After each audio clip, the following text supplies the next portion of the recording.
It's my pleasure to welcome you here to the Clark Howard Show, where our mission is to serve you with advice and information that empowers you so you make better financial decisions in your life. You know, I want to take a moment to thank you for listening to or watching this podcast, because the goal that I have for you is that you learn something that you're empowered by every day. Some days I'll fail in doing that for you, but the goal is always the same thing, is to give you knowledge, because knowledge properly stored and processed is power. And that's what I want you to have. Now, I want to tell you, everybody has some things that are unusual about them. Clearly, something unusual about me is my obsession with tracking my fitness and my health. But I'm going to tell you in just a minute, turns out I'm not as crazy as it may seem, at least not for that reason. And later, I get so many questions about the right and wrong way to tap equity that you may be fortunate to have built up in your home. I want to talk about when you should do it and how you should do it if that's something you're considering in your life.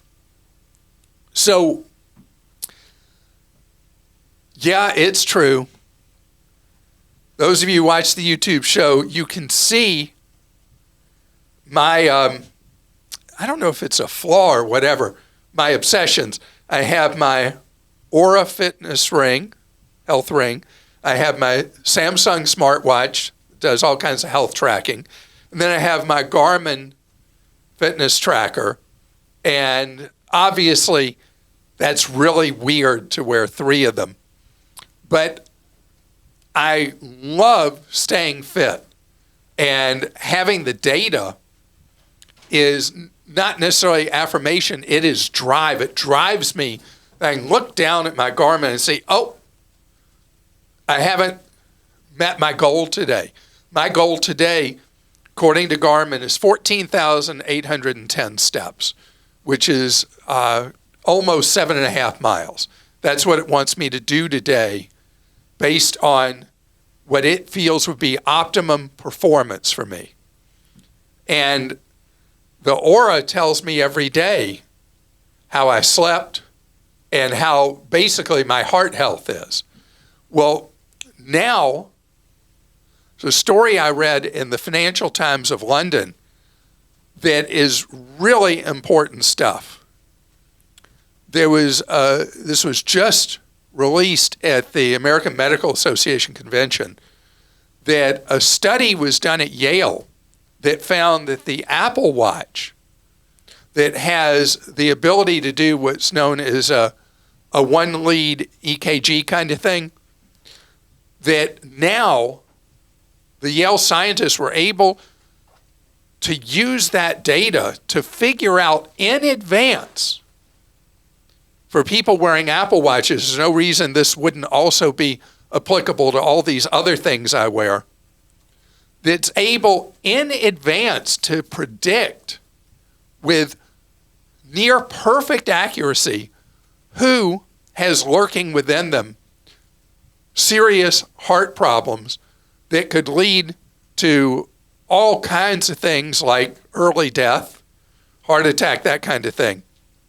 The study was done over 8 years, involving over 100,000 people, and they were able, with new AI tools, to successfully predict who needed to get into a cardiologist who'd never been to one, or who had early warning signs that maybe the appointments to the cardiologist you already have, that they hadn't seen what the Apple Watch is seeing. And we're in the early stages of this, of what these devices are going to do. I have a brother who has trouble keeping his heart in proper rhythm, and he's using a Cardia 6 lead, which is something I've talked about before, that's a consumer device that sends a report directly to his cardiologist's office. And the cardia identified that his heart had gone out of rhythm. And he was able to get in and get that taken care of, where this is a case where ignorance is not bliss. So we are moving into an era where consumer products we may already own, or in the case of my brother getting the cardia, Kardia, by the way, if you're interested, getting a cardia that you do a simple test with in the morning. I've used a cardia, I've used mine against the knee, and it gives you a very good, accurate 6-lead EKG. I mean, these devices, and again, they're designed, if a medical center is tied into them, to send the report that could be urgent for your health and life directly to a doctor. This is the kind of stuff that's coming. So you can also end up with a certain obsession, which I clearly have with all these devices. And Krista, I got a story to tell you before we go to questions. Okay. So I don't know if you can see my Garmin. I've cracked it pretty badly. Oh, I can't see it actually, but look in that light. Can you see? I It's got cracks across. And I don't feel it. So, well, Are you sure? yeah, here, I'll take it off. You can see. Oh my gosh, but when you step toward me, that doesn't count now. What are you going to do? That's okay. So you got to look in this corner. It's all cracked. Gosh. I don't. Maybe you need to get an eye check. Anyway. Me? So I've been trying to decide, when's it time to get a new one? Or is it finally time for me to go from 3 devices Oh, wow, to 2? to 2? Because what's the point?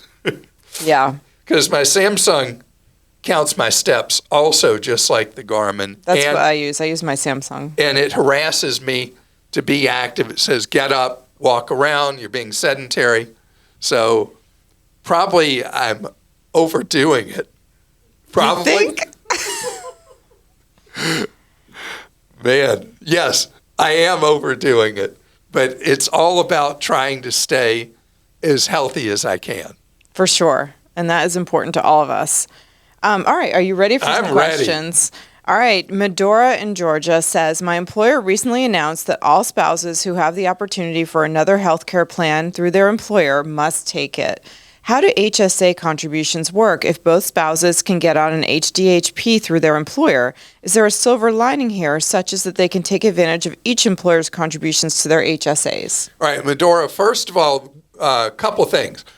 What you said has been happening very heavily this fall enrollment because health insurance premiums are skyrocketing this year for small businesses and for individuals.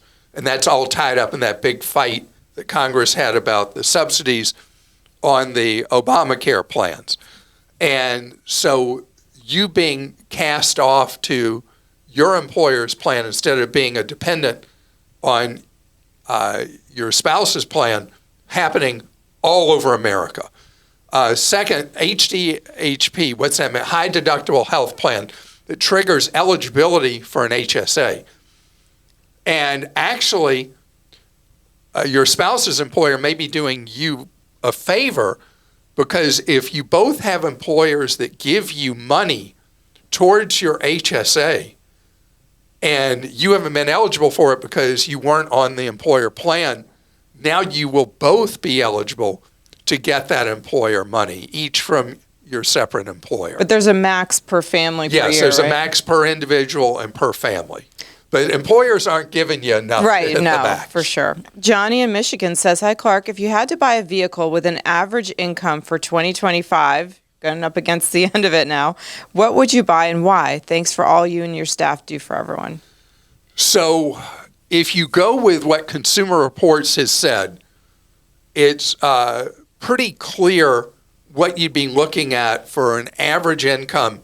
You'd be buying a used Toyota Camry or Camry hybrid or a used Toyota RAV4 hybrid based on Consumer Reports research of used vehicles. On the other hand, if you were to use Google or whatever search engine you use, and you asked it, Consumer Reports recommended vehicles for, they don't have a 26 list yet, it's 25. Maybe the 26 is out, I just haven't seen it. But what's interesting about it, and we covered this on a podcast probably 2-3 months ago, is that the vehicles were overwhelmingly specific Subaru models and Toyota models. Again, from Toyota, the Camry and the RAV4 both made the list. Several Subarus made the list as in the category of quote-unquote affordable and reliable and testing very well vehicles.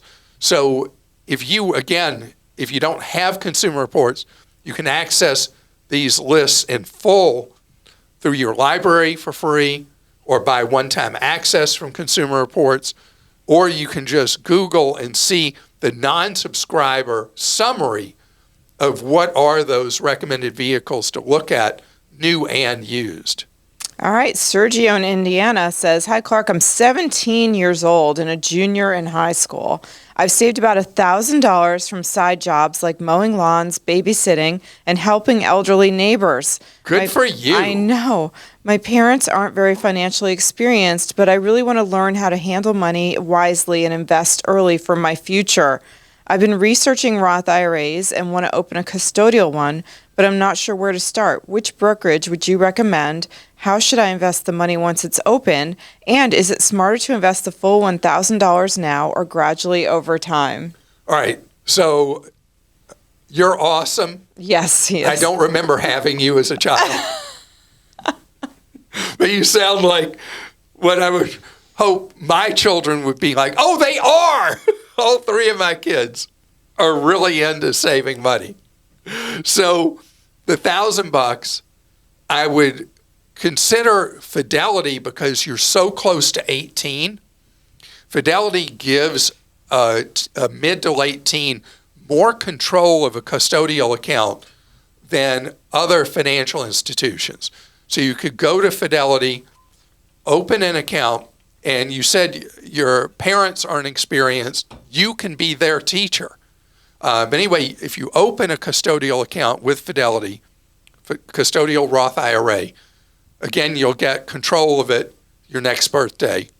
Less in some states, it's 21, usually 18.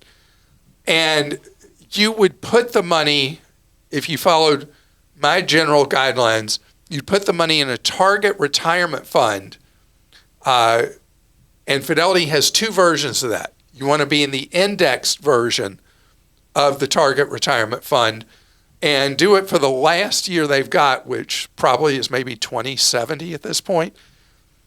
And so that means the money would be overwhelmingly invested for decades to come, widely diversified in the stock market.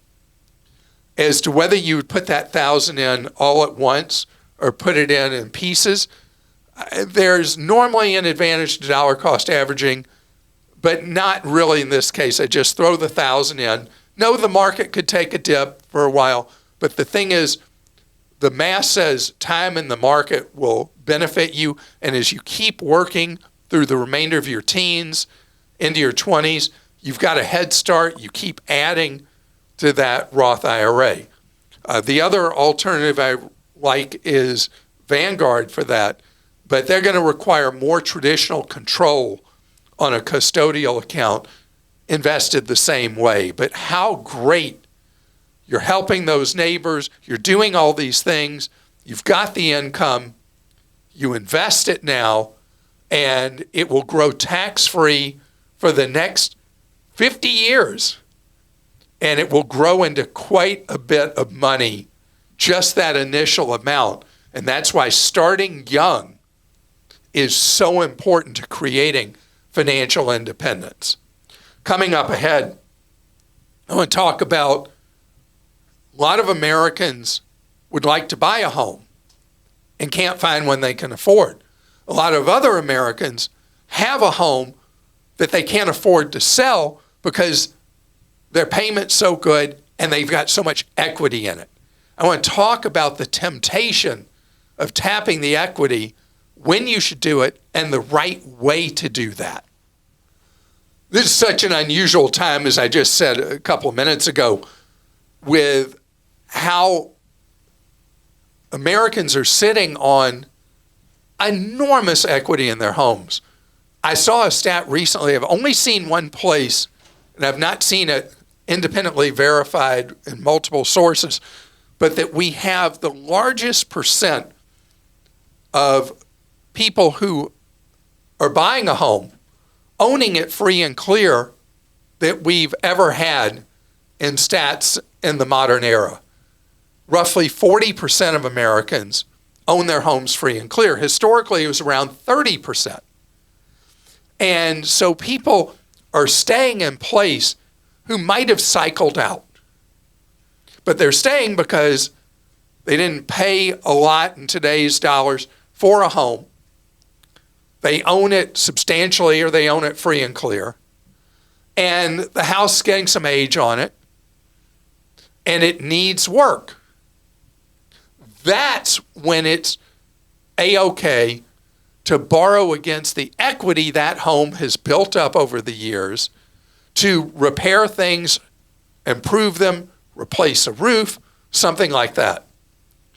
If you walk into a bank, they're going to push you into often some form of home improvement loan. And the reality is, you will probably, if you're using the equity built up in your home, and what would be for a purpose, I would say, not to buy a boat, not to buy a car, not to pay down high interest rate credit cards, not to do any of those things. But the equity in that home should not be squandered on anything involving lifestyle. It should be about maintaining or improving the value of that home. And right now, something I usually say, no, I wouldn't do, is probably the best way to tap equity to do improvements to your home, and that's a HELOC. Normally, I talk about joining a credit union, or at the credit union you're already at, looking at doing a home equity loan, not a home equity line. But we now are in a cycle of what I think for a while is going to be interest rates trending down. And in a cycle of lowering interest rates, doing a HELOC can be superior to doing a home equity loan. And I'm going to review quite quickly on the home equity loans. They are very heavily a credit union product, the superior ones. Credit union product, not a bank product. They tend to be written for a 5-year term, 10-year term, or 15-year term.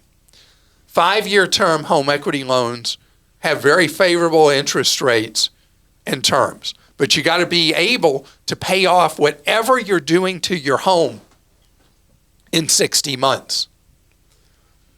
10-year home equity loans, and these are fixed rate, carry a higher interest rate because there's more risk to the lender. 15-year home equity loans are usually bad, ugly, with much higher rates. And you're paying off a home improvement over a crazy long period of time. So 10 would be the most you do a loan, home equity loan. 5 is the sweet spot. But right now, it might be sweeter to do the home equity line rather than the loan. The line, you draw on the equity up to an amount that's pre-approved. Often, smaller banks and credit unions will originate those with no closing costs or extremely low closing costs. And it's a standby borrow. Some may require that you do a little borrow in order to have the no closing costs or low closing costs. And the interest rate can float every 30 days. But in an environment where interest rates are steady or trending down, the home equity line can be superior to the loan. One thing you want to look for with any home equity line, what's the floor? What's the lowest that interest rate can go? There are particularly banks that are setting up home equity lines where they're anticipating interest rates going lower, but they cut you out of the lower rates by putting a high floor on the lowest the line can go, but no ceiling on how high the rate can go. You gotta pay attention to the details. And again, because credit unions are co-ops owned by their members, they are normally a superior place for you to get a home equity line or a home equity loan. Okay, let's go to some questions. Brett in Ohio says, my son married a wonderful woman about 2.5 years ago. They both So I love that. I love that because Brett really is crazy about his daughter-in-law. I know. It's so nice to hear. Because think how often people are like, oh, yeah. He's marrying her. People She's marrying him. People are thinking about that a lot around the holidays and all the family gatherings. All right. Well, Brett says they both work, bought a house in Austin 5 months ago. And additionally, 7 weeks ago, they gave birth to 2 wonderful, healthy twin boys. Congratulations. Their first kids. Yep, my daughter-in-law has student loans of over $200,000 that are about 20 years old. She's been making regular minimum payments, but is unsure as to whether any of this qualifies for student loan forgiveness and has no plan except to keep paying the minimum every month while watching the balances increase. She needs help. Financial issues are probably not her strength. Would you recommend that she hire and meet with Who would you recommend she hire and meet with to get clarity on her situation and develop and educate her on a solid plan for moving forward? Okay, first of all, you freak me out when you say she's making minimum payments and the balances are increasing because of the minimum she's making. It sounds like some or many or much of the borrowing she did is on private student loans, not public loans. But here's what I have an assignment for her, Brett, and I know she's busy with the 2 babies, but when the babies are sleeping, I want her to spreadsheet all the loans she has, the individual loans, and I want her to figure out what the balance is on each one, the interest rate on each, and whether they are public or private each. The ones that are public, at the U.S. Department of Education website, ed.gov, there's a section devoted to figuring out on your loans that are public loans.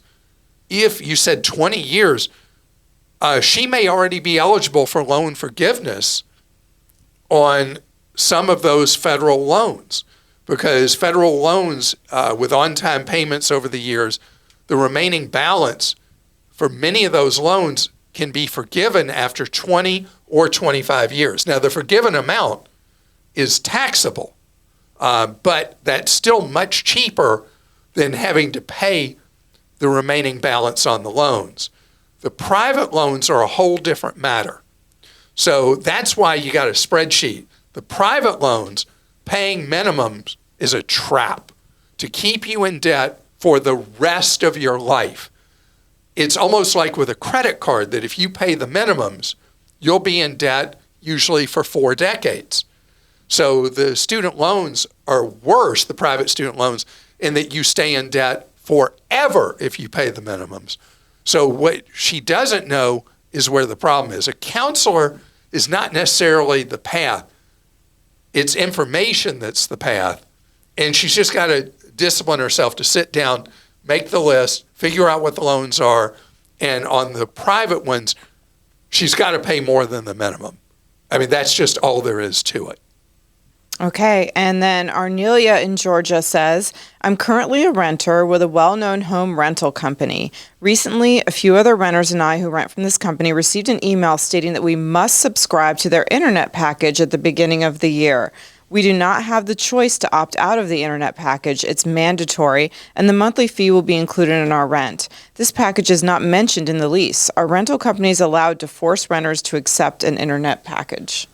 So it's very common that rental companies in the lease reserve for themselves the ability to have mandatory utility fees that are passed on to tenants that become a profit center for the landlord.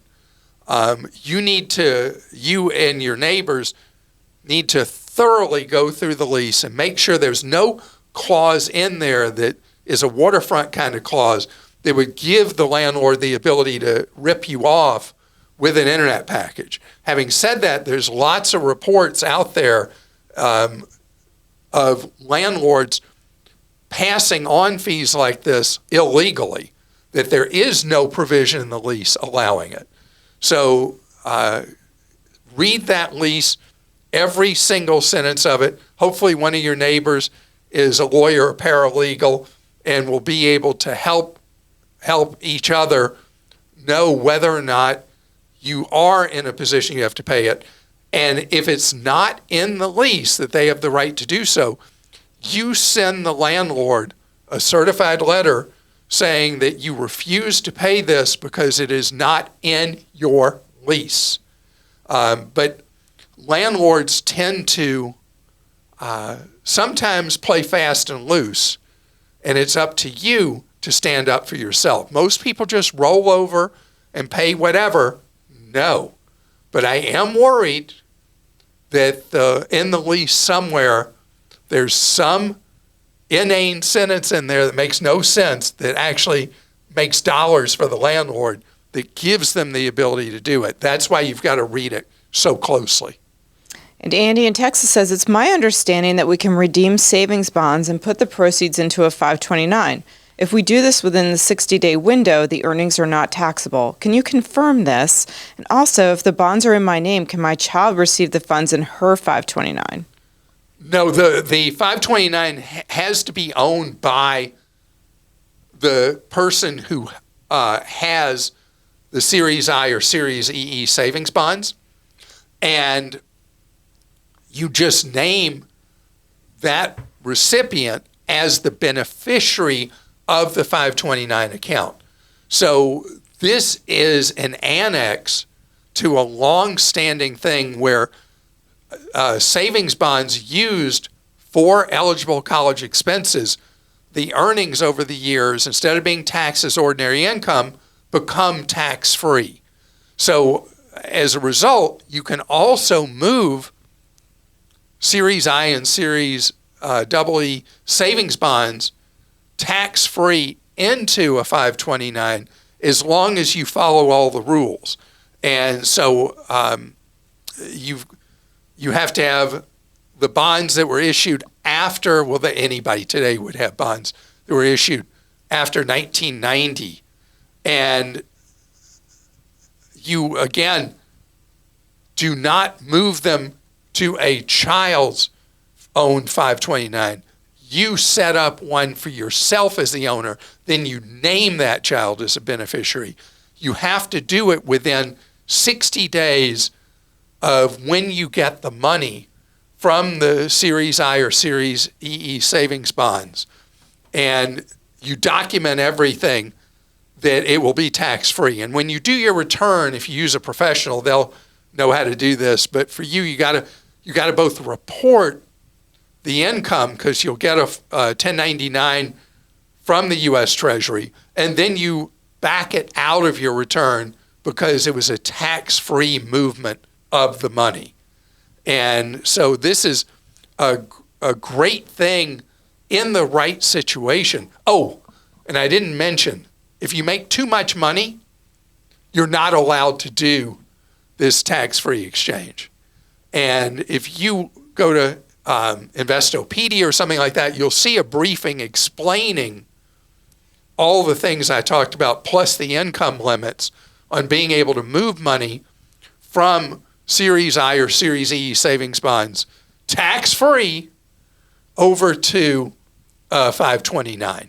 Everything that the Congress has been doing with money for college and trade school and things like that is trying to encourage people to save in advance for those expenses so that you don't end up with student loans, or the child doesn't end up with student loans that will follow them for many, many years to come, as we heard just a moment ago about the nice couple with the 2 newborns and $200,000 plus in student loan debt. That's a lot.